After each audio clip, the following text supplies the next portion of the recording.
Well, so much for that video. Oh, jeez. Alright, welcome guys. This morning, the Thor League of Legends Open. Picks and bans, there we go. Oh my goodness. These teams. I'm the FourCourtJester. With me today in Sigma Theory, and we're in the semi-finals here of the Thor Open League of Legends first annual tournament, hosted in Kista in Stockholm. It is the bright and early morning here across the pond, but how are you doing this morning, bro? I'm doing great. I don't know why everyone has a problem with early mornings. I mean, you just wake up and you feel groggy forever, but it's a good morning, isn't it? You know. A morning of these pro teams going head-to-head, League of Legends, is definitely a good morning, sir. That's for sure. So, with the first game, we have the Copenhagen Wolves versus Alternate Attacks. Do you have any predictions or anything you want to... Well, if we look at the brackets from yesterday, we did play 5 rounds, best of ones, all for the round robins, because basically we had 5 teams of the 8 actually show up, and results went pretty much as expected. Fnatic 4-0.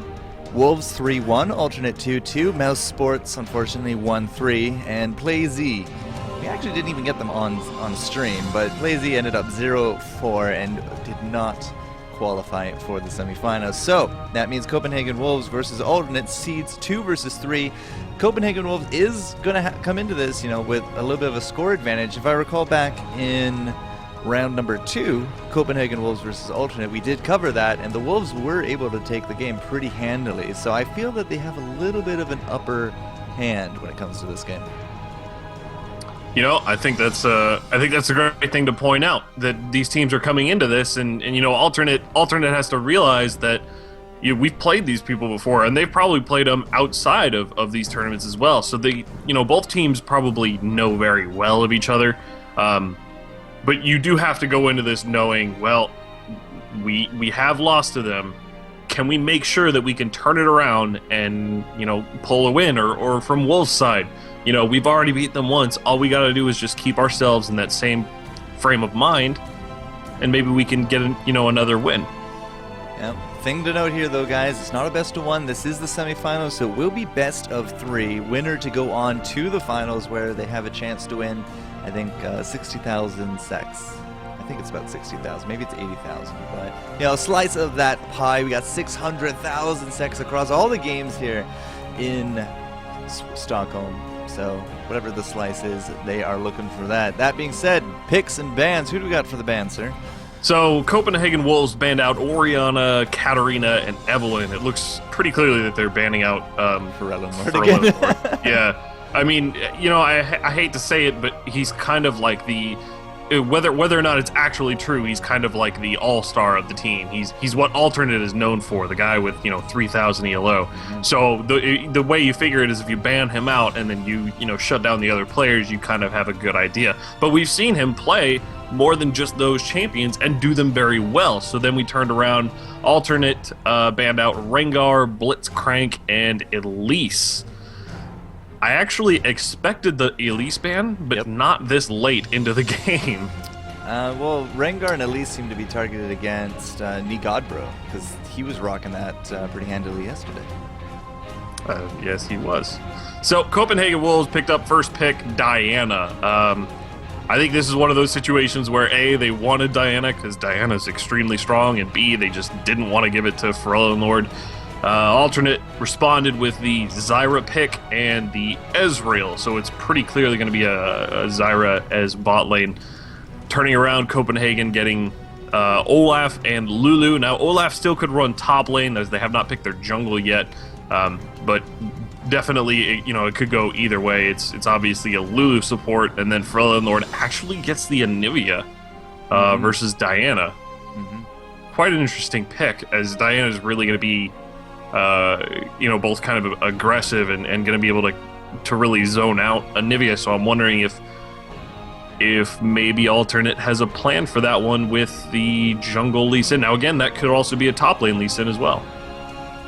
Could be a top lane Lee Sin. We don't have the last pick quite yet, but Jayri getting that Zyra first pick. I mean, Jayri on that support Zyra is definitely something really well known. It does look like we are going to be seeing a Caitlyn Ezreal for, I believe, the third game of the Thor Open League of Legends.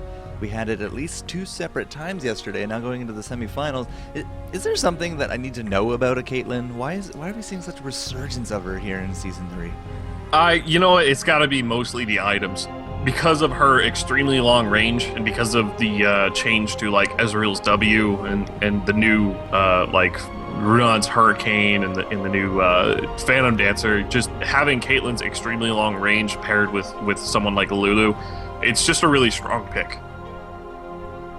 Yeah, Lulu on top of that. So yeah, Lulu with picks. I mean, she's very aggressive. Caitlyn with her, I don't know. I guess I'm just too used to not seeing Caitlyn here and more the upper tier of picks. But either way, we got a Cho'Gath in there. Looks like he's going to go off to Sven's Karen. Plays a very nice jungle Cho'Gath. And the last pick is going to be that Warwick. I would actually really like to see a Lane Wick, but I'm not too sure we're gonna. They haven't actually swapped yet, though. You know, it is possible for a lane Wick. Surprisingly, Warwick does really well in lane with the new items. If you can last long enough and you get an early enough tier for, you know, Manamune and that upgrade that to a Muramana, that item goes really well on Warwick. So I mean, it could very well be a lane Wick. I mean, they haven't switched yet on my side, so this interesting. Is it Muramana? That was Masamune. I could be wrong though. I'm pretty sure it's Muramana, but I could be totally wrong. Yeah, you see the very last second we get that swap off, so we'll be that jungle Warwick. Now, I'm trying to remember, like last time I saw a lane Wick, he went Sunfire Cape, and then every time that Sunfire Cape actually took damage, his passive was able to kick in. Is that still a thing? You know, I'm actually not aware of that. Because he was pretty powerful. I'm not entirely too sure it actually got nerfed. Either way, we're not going to be seeing him. Let's just take a quick look at Warwick. With the new Season 3 jungle, of course, we are seeing a bit of a resurgence of those more single-target junglers. You know, Riot's whole plan of getting more diverse jungle paths and more diverse jungle characters back into the game.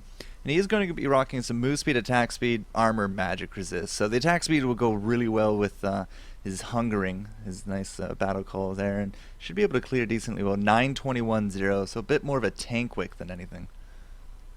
You know, I gotta point out on the defense masteries, he actually picked up the reduced damage from critical hits, and then he picked up the reduced damage from tower, and instead of the health per level as well as the you know, the straight up health that you get in that third column, he also took the regeneration for the lower health. So I wonder if that tells me, I mean, that they clearly have a plan for, you know, using that Warwick ult under a turret, or I'm wondering if that's maybe preferable. Usually when it comes down to it, you want to build health, you know, effective health, because it's useful in many more situations. But I wonder if they have a specific plan set just for that. Well, early tower dives, usually you see someone a bit more with a gap closer. Before level 6, you want to see those tower dives, but after level 6, of course, we do got his suppress ready to go. And, you know, as you said, with that Muramana, if you toggle that and then you throw down the suppress, all those auto attacks are going to be applying that Muramana toggle. So, yeah, you're thinking about that. That could be pretty powerful. That being said, we did see Warwick a few times yesterday, and we did not see any kind of Muramana come out from them. More typical, like, tank wick and just single target DPS. Right, building that you know, the Manamune into the Muramana, it takes forever to stack that up. Specifically on Warwick, it's kind of like playing Karthus and building complete GP10. It's not a completely unviable strategy, but it's a specifically targeted late game strategy. You don't really do much for the first, you know, 20 to 30 minutes, but once you hit that mark of when you get that item and it's fully stacked, that's when things start to get a little terrifying. So it's kind of it's a gamble to take, but in a high level game like this, and you're up against someone like the Copenhagen Wolves, it's not a complete, one-sided thing. Sometimes that gamble is necessary to take. All right, guys, we're going to get this game started. The semifinals here of the Thor Open League of Legends 2012. It is going to be best one of the best of 3 series. Copenhagen Wolves on your blue side. We're going to have team alternate, that Bird of Prey Anivia Forellenlord coming out here on team purple. So that being said, looking around, we do got Barrier on the Tess. I think this is the first time we're actually seeing the Barrier on the Tess. He's usually running that Flash Cleanse. I think he had a 100% Flash Cleanse yesterday. And looking down at Ezreal and Metal X, you can kind of see, Wildfire Zyra, more of that typical support. He does have that exhaust, and that's not something we really saw yesterday either.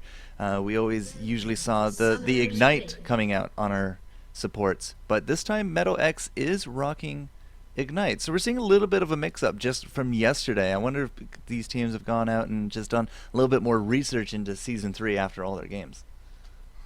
It's very possible, and it's very possible that also they had, specific strategies planned out with those summoners. Winner actually using a nice glitter lance to check that bush for Forellenlord, taking quite a bit of damage. So no real level 1 engagement happening just yet. Alright, Lee Sin's going to be top, and there we go. Scoreboard all nice and arranged. So Lee Sin, Lane Sin, I mean, we saw Soaz yesterday on Team Fnatic. He ran, I think, every game with Lee Sin, because every game Lee Sin was just left open there in the picks and bans. I guess it was just not really too much of an issue when it came to those picks and bans, because he was always able to get it out. There was always more important bans to put out. But this is, I think, the first time we're going to see Kerp in that top lane. So we're going to have to see how he can measure up to that. Now again, this is live patch, guys. Look at that Zyra. Full inventory level 1. 6 items, level 1. Clearly it's a GG. Someone has to win. No, but, I mean, if you just look at the items in general, clearly Wolves has picked up, 3 different crystalline flasks on Lulu, on Olaf, and on Diana. These guys are aiming for lane sustain. They're not aiming to bully in any specific order. They're just meant to stay in lane. Mm-hmm. Yep, lots of potions, lots of flasks. I think we have 5 potions, flask, and a sight ward on Diana mid, whereas Forellenlord has a Doran's ring. There's a very vast difference in terms of your lane staying power just on that matchup alone. Yeah, Forellenlord actually picking up that Doran's ring tells me that as soon as he hits level 2, some combo is going to come out and he's going to try to force Diana out of the lane, which makes a lot of sense in and of itself. Especially with that type of build, when you generally go up against someone with a lot of sustain, you need to actually try to force them out for it to be worthwhile on both sides. Yeah, but still, I mean, 3 charges on a flask and 5 potions later, that, I don't care how much mana you have, that has to be a lot of expenditure just to try to get that, forcing. But even that being said, Jerkson level 3 is up just, that much more experience over top of Forellenlord, and I see actually Bergson, pressuring Forellenlord back. He just does not want to trade. He does not have that staying power, so he does kind of have to retreat out of these and just try to do that long-range poke. Yeah, when you're up against an Anivia early game, the best thing for you to do, I mean, even though it opens you up to a jungle gank, the best thing for you to do is push. Because before Anivia hits level 6, she really has no just real lane control ability. Now top lane, Cotton X is finished off. Blue and Red is going to be up here camping out a little bit. Kerp fairly healthy up here as well, but it does not look like it is meant to be. We also have a ward there. So yeah, we absolutely knew that there was going to be a Warwick in the bush and no kill going to be going down. Something I wanted to point out, Kerp actually started Cloth 5 in this scenario. And you remember, Olaf started with, a crystalline flask, a ward, and just a bunch of health potions and a mana potion. He's actually winning this trade. When it comes to Lee Sin, your general idea is, since you have no mana, your whole idea in lane is to just constantly harass. It's to really force your opponent, sort of out of the lane. The biggest issue, though, is that Olaf, with that true damage, that he can just pop that whenever Lee Sin gets close. Lee Sin can't really trade with that early on. Well, the cloth armor will do absolutely nothing against it, and that's for sure. Exactly. But, as I said, yesterday we saw some really amazing top lane Sin. Oh my, Brother Lord actually going to get caught up there by the Moonfall and the gank here from Svenskeren. We did get that Ignite off on top of Cho'Gath, and the egg will come out. So, gank successful right there. That we did not use the flash on top of Brother Lord. So next time when push comes to shove, he will be able to just get a way out of that one. Warwick was there as well. Wasn't really able to put up too much in terms of pressure, but really good job there from Wolves, able to burn out that egg. Godbro, however, could be in some trouble up top, but the Tempest coming up from Kerp not able to land, so that kind of gave it up right there. He is out of health potions at top lane. Yeah, he's been having to chug those since every time he gets close. Olaf is, he's landing that true damage. And there really is no straight up counter for that except for building health. And you can't really build a whole lot of health at level 1 just because health items are generally much more expensive. So he's been having to just, pull every potion that he possibly can at this point. Bottom lane does not look like it's been really going very well here for Metal X on those trades. He's not looking so healthy either. And in terms of the creeps, we got all this pressure coming out from Caitlyn. That Piltover actually landing just at the end there, 100 hit points to Metal X's name. So you can see that, even this early on in the laning phase, we're seeing these differences go back and forth, but the biggest one is definitely that bot lane. Yeah, that level 1, or just that early game poke that Lulu and Caitlyn have, if you can't dodge the Glitter Lance and the Piltover, it's mid lane right now for All Lord actually getting dived on. Bjergsen actually flashing forward, got that ult, and then pulled that one out. So without the flash from Anivia, he really could not go anywhere. Yeah, nice level 6. And in fact, we still actually had the flash ready to go from Anivia, but again, without that sustain, was just not able to just deal with these trades. And yeah, there's that first blood. So not only did we get the egg first, Anivia does go down. So technically she's died twice, although once for keeps. Curse that natural born GA in Anivia. Every time you think, wow, man, I'm gonna get a kill, the lane's gonna go so well, and then she's still there. Sad face. But anyways, just looking down the line, 8.8 thousand gold for Copenhagen Wolves on the blue side to 8.2 on alternate. Kind of the biggest money sink at the moment is sitting down on Caitlyn and Diana. Really exactly where you want that gold to be, especially in the early game, because this is where the builds are going to start to sort of show and differ in that scenario. So Ferellinor does die out. Warwick, however, is going to be good guy. Warwick can give him that blue buff. He's going to be able to take that back home with that Chalice of Harmony. So a lot of mana now at Ferellinor's disposal. It does have some health potions now, so shouldn't be too afraid in order to just trade out. Top lane, however, both of them have gone back. You can see now the Philosopher's Stone on Olaf. The double blades coming out again. This really does seem like a Soaz kind of style top lane. Kerp going for that brutalizer. Wonder if we're going to see a bloodthirster out of him even before Boots too. But still, 1-0 up. Wolves again taking a little bit of an early lead, and we did see them at the qualifiers just go back and forth, and they were able to win that 1-0. So. It's definitely a close game. I mean, there's no real point to say, this team is clearly going to win or that team just has no chance. These guys are very close, and that's showing really well at this point. In terms of those last hits, I mean, Caitlyn's still taking a little bit of a lead. She's sitting at 76 now compared to the 61 here of Ezreal. Ezreal's still seemingly afraid to even get off those trades. And, just, a month ago would not have been the same issue whatsoever. But Godbro dropping really low top lane, has that Ignite on top of him. There are no globals here to take him down, but it's going to be that bottom lane J-Re kill. Where is she going to be throwing that? Does actually hit Winner, but no kill going down there. So a nice gank coming out from Svenskeren out of that one. Got that feast off as well, but, Again, the pressure is here. Not only did we not get a top lane for a kill on alternate, they lose that J-Re in the bottom, and that's going to be 2-0 now for the Wolves. It's a little bit of an unfavorable trade, but you also have to remember that Kerp is now actually, he's just pushing that tower. He's just farming top. That Olaf had to lose all of that CS. He had to lose all of that experience, and now Lee Sin's gonna go back. He's gonna get a brutalizer, probably his level 1 boots, and he's actually in a pretty good situation against that Olaf. Well, Olaf did go for a giant spell, so I mean we've been seeing giant spell even before boots on our top laners throughout this entire tournament. Yeah, right now with the way Pharrell and Lord actually getting dived on mid once again, Beard popping forward with that ult, pulling that Crescent Moon, and then having to let go of this one as the rupture did not quite land.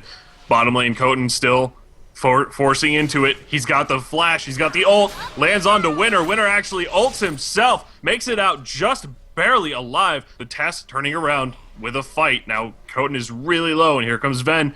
Lands the rupture. The rupture just barely misses, but J-Re might get taken down at this point. Nice root lands onto it, and Tess lands the kill onto J-Re. Action pack lanes back and forth. No, I mean, having that giant spell getting rushed early is kind of the counter to the brutalizer. You have to remember that there's really not a whole lot of armor that you can build to deal with that brutalizer. So the best way to do it is to stack health and use his fight. But Kerp right now forcing onto D Godbro, ulting him back, and then getting exhausted at the same time. So both kind of just trading back and forth. A flash forward after an undertow. Knee Godbro lands the kill onto Lee Sin. A slight miscalculation coming out of Kerp in that top lane. He went for that Dragon Kick in order to bring Olaf into tower range, but unfortunately he just skidded to a halt right in front of it, and that's going to be a good pickup here for Knee Godbro. So we didn't actually get those tier 1 boots. We did get a health crystal on top of just some potions in that ward, so no boots, but the health crystal just trying to kind of deal with that true damage lightning bolt that does come out of Knee Godbro. But now we're also out of summoners here. This could be really good for Cotonex, but no, the tower is going to go down before anything happens. We do got the red buff here on Cotton, but oh my god, look at that true damage and the lifesteal almost taking down Warwick at such low hit points as well. You can see the synergy of the passive of Knee Godbro coming out of that one. It's actually rather interesting. Just as that was happening, Coton actually did his ult had just came off cooldown, so instead of straight up blowing that on Olaf and making sure he can absolutely secure the kill, he actually saved that and realized at the last second, I believe I have this. So right now, Wolves taking the dragon at this point completely uncontested. There was no ward there from alternate. Yeah. Well, I mean, we do have 2 people here with wards. We got that sight ward, or sorry, the vision ward on Zyra, but no Sightstone. Actually, we don't have a Sightstone on either team as of yet, but look at Winner just going to go in here. Ace in the hole going to be coming out on top of Metal X, and the Feast. A very nice quick double kill, 1 to Jerkson and 1 to Winner in that bottom lane. So really just taking that dragon, using that pressure that they have bottom lane, going for those kills, and now could we be going for that blue as well? Yeah, when you go up against Anivia, your main goal to be shut that blue down from her. So right now, both Wolves are taking that blue. They're just focusing it down. Now remember, Coton is there. Pharrell Lord is there. He actually ults over the wall and uses that Flash Frost to take it, or the Frostbite, to actually steal the blue away from the Wolves. Well, he's just saying, this is rightfully mine, I'm not sharing it, but still, they trade out towers, 1 in the top lane, 1 in the bot. Really good move there out of Pharrell in order to still get his blue. It's pretty much just a free blue to him. So, like, I didn't have to do any effort, but I was able to still get. And Cottonex is going to run into Winner. We got Sven's here as well, but it looks like Warwick is just going to back on off out of there. And we got Knee Godbro just babysitting mid. Yeah, at this point, both towers top have been taken. Godbro is ahead, but only slightly in last hits. He does have his level 2 boots, though, so he can afford to kind of run around the map a little bit quicker. Lee Sin still has not gotten his level 1 boots, and it's 14 minutes into the game. Well, I mean, we saw this yesterday, how people, not only are they not getting those enchantments on the tier 2 boots, sometimes we don't even see them getting tier 2 boots until really, really much later. And last night, I was watching Wings of Death X participating in a tournament, and he would get completed three Ford items even before completing tier 2 boots. It's just that level of boots since the boots got nerfed and everyone's default run rate went up. It just does not seem to be that big a priority. No, especially not. And then Forellian Lord actually trading back and forth with Bjerg. Kerp safeguarding in onto the minion. Winner actually ulting himself, but Ezreal pops in from behind, lands a Mystic Shot, and takes that one out. So you don't even need boots as Kerp. You can just get in there, safeguard your Sonic Waves. You have so much movement displacement already available that the only time you're really going to wish you had those boots is when you're running away and there's nothing, absolutely nothing, to just displace yourself with. Right now, Wolves trying to defend this turret. They're tossing Crescent Strikes and Ruptures every chance that they possibly can. Now remember, Forellian Lord does have his blue buff, so he can just constantly push those minions, and that is quite a bit to deal with. Yeah, look, just so many blizzards going down, just saying, this is the zone that you cannot enter. And we do have that Athene's already on top of things, so not only do we have pretty much infinite mana regen, we also have cooldowns, but yeah, we do have a little bit of poke from Caitlyn. You gotta be aware of that, Forellian Lord. If you get egged out, that far forward, it's pretty much death for breakfast. Yeah, you definitely do not want to have to be that far forward. Now remember, they did have to back out from that poke, and pretty much all the Wolves is still just barreling down on this mid lane turret. You know, Kerp is now back at top lane. You've got Ezreal, Metal X down bottom lane farming out. Forellian Lord is still really low, and all 5 members of Wolves are here. Are they actually going to dive for this one, or just kind of put the pressure back onto the turret? Well, I mean, top lane, there's no turrets to defend, so the longer Kerp's up there, the better in the Wolves' eyes. And Forellian Lord has not gone back either, so he's still a prime target, egg notwithstanding. Same time, we got Ezreal bottom, and that is going to cause the test to actually peel down there. And, bottom lane, looking at them, it does look like, those Vamp Scepters are still just going to come out before Infinity Edges, but Infinity Edges has been really just the BF item of choice this weekend. Infinity Edge right now, just it seems so strong. Between the crit, the straight up attack damage, and that the BF sword is actually slightly cheaper now. It's a straight up go-to item. The goal difference now between the Bloodthirster and the Infinity Edge is it's just enough of a difference now that it's almost worth getting your Infinity Edge over your Bloodthirster in almost every scenario.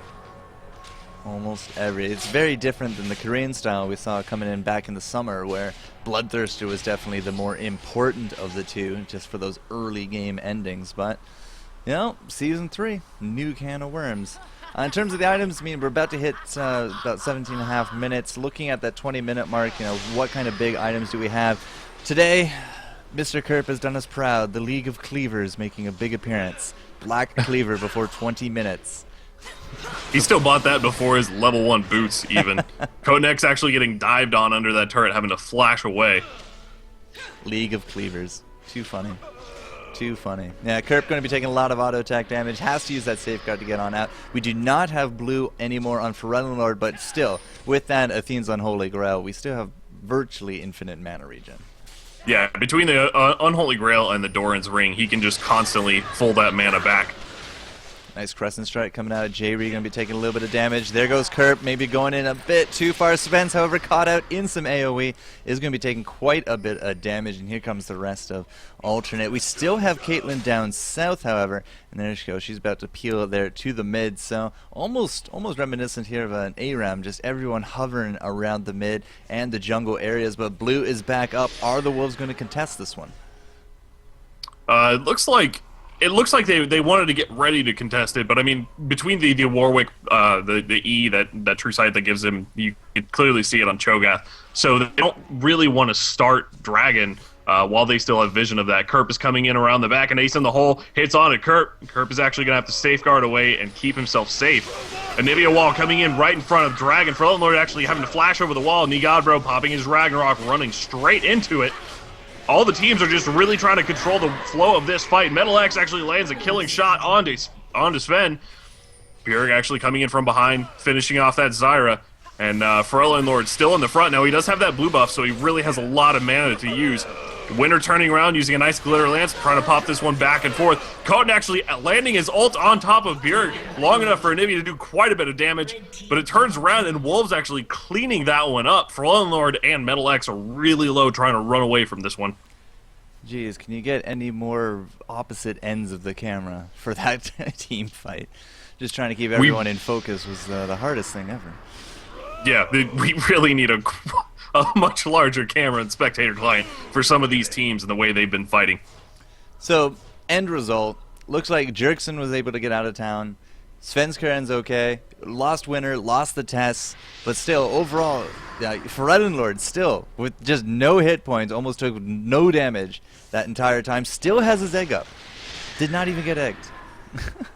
No, I think he really wanted to avoid getting egged in that scenario. Once you're down and you have a full health Diana running around the back of your team, there's really not a whole lot you can you can do to keep surviving on that one. So Kerp actually coming back to the mid lane after that last fight, now coming back with level 1 boots, and it looks like Wolves are going for Dragon here. Well, they had a very dominant team fight there. I mean, there are 9-5, about 3,000 gold. Another just ill-timed True Shot Barrage coming out of Ezreal, but it did confirm that the Dragon was going down, so that's going to increase another 1,000 gold in terms of the lead. And, you know, mid tower is actually still standing despite the pressure Wolves keeps putting up here in the mid lane. So we see, you know, these extraneous lanes, just they'll pop off, clear it off, just make sure it keeps pushing, come back to mid, and then Wolves will retaliate by pretty much doing the same thing afterwards. And 21 minutes in, we're seeing some okay creeping numbers, like 166, 144. I'd actually almost say that we're getting out creeped by alternate, just looking at that mid matchup. It's very slight. You know, those numbers, I mean, although you have 165 on Anivia and 145 on Diana, you also have to remember all of the towers and the dragons that are being taken. So the gold is actually, it's of course in Diana's favor, but not by that much. This fight is actually really close at this point. The biggest discrepancy seems to be that top lane, about 1,400 gold between both Olaf as well as Lee Sin. And Olaf, I mean, again, we see this new Warmog's armor coming out, Season 3, does not have to stack at all, but just a nice flat 1,000 health and then 1.5% of your max health in terms of health regen. So that's only going to keep going up because he does have another giant spell ready to go. And, you know, very likely we're just going to see more and more tankiness coming out of Nigod, bro. His whole idea is just to get into the back line, get into that Anivia, get into that Ezreal. He just needs to have the survivability in order to do it. Yeah, that's entire Olaf's job, whether he's in the lane or whether he's in the jungle. Actually, Kerp running into the blue side jungle. Bjerg actually popping down on top of him. Now, he did dodge the rupture and he kicked Bjerg away, but it looks like he's not going to be able to make it out of this one. Diana actually picking up the kill on top of Kerp. Yeah, it could be. Oh, what a great wall coming out there from Forellan Lord. I was going to say, could be a bad situation for Cottonex as he was about to get hit from behind by the Wolves. But again, Anivia bringing out that wall. A nice undertow hitting on top of Cottonex. Does have to force out that flash. I was curious to see if Nigandro was going to follow him, but it does not look like that is going to be the case. But either way, with Kerp now down, he also is going to be coming back with those Merc Treads. Could be the death of this tower, but geez, the lane clearing capabilities of both teams are pretty phenomenal. Yeah, I think at this point, Anivia without blue really doesn't have the option here. Bjerg actually popping in right on top of Jayri, taking a ton of damage from Forellan Lord. Now Bjerg is really low, gets shut down by the tower and Warwick, and then Caitlyn turning around and killing off that Anivia egg from Forellan Lord. So once again, we see the egg go down as well as the rest of Forellan. A nice 5v4 situation, but Kerp coming in, maybe not the best of ideas as he does get chunked extremely low. Cottonex now in the just crosshairs of everyone, and you know, he does have himself that Spirit of the Ancient Golem, so a good chunk of health there with the Kindle Gem. So he has cooldowns, he has some health, and of course all of his sustain, but still 5-on-3, almost going in 1-by-1. The Wolves are able to just tear them apart, and no kills other than Jerkson is going to go down for alternate. I think this is the pattern that we've been seeing, especially since yesterday. Wolves are right now looking very strong as a team. They're really up there in terms of team cohesion. Everyone just kind of knows exactly what each other is going to do at exactly the right times, and I think that's what separates the current top tier teams from some of the lower ones. Metal Axe actually cleaning up that turret in mid lane. But yeah, I think that's really what separates the teams at this point. It's not raw mechanical skill. It's not the general champion pools. It's the team cohesion that we're seeing a lot lately. Taking a quick look at everyone. 24 minutes in. Once again, a very familiar Diana build. But, Forellan Lord, could he go down here? We are going to get the flash over, and Jerkson able to just jump on into that with the double tap. So maybe a little bit of a wasted flash out of Nigad, bro. But that is going to be a blue buff back to Jerkson and not to Forellan Lord. So an excellent pickoff from them. But Diana, I think we saw this build twice yesterday. The Abyssal Scepter with the Haunting guys first after Sork Shoes, and now very likely either Rabadons or Azonias to come out. It's a very solid build here in Season 3. Yeah, right now with the way penetration works, I mean, we were seeing this being built towards the end of Season 2, but with the way penetration is now calculated, running penetration is almost always better than just getting straight ability power. Metal X actually taking quite a bit of damage from Diana and from Lulu, actually getting that ace in the hole. Metal X is really low. He's going to have to back out of this one. Yeah, he's going to back on out, but Forellan Lord is going to come on in, is going to throw out that stun, not find anyone. We got a pink ward on the floor from, I think, Zyra. Not entirely too sure why yet, but could be useful for Lee Sin later on. True Shot Barrage is going to come out. We got a Stranglethorn as Jerkson is over the wall. Has to use that flash to get on out of town, but we are going to have Cottonex just jump over that with his ultimate. The Tess able to just get through the wall of Anivia is not going to be a stopping factor here. Kerp is going to be mirroring the movements here of the Wolves. That could go well. I don't foresee it doing so. He does not jump in after that Sonic Wave. So no kills from either team, but a lot of summoners and ultimates being used.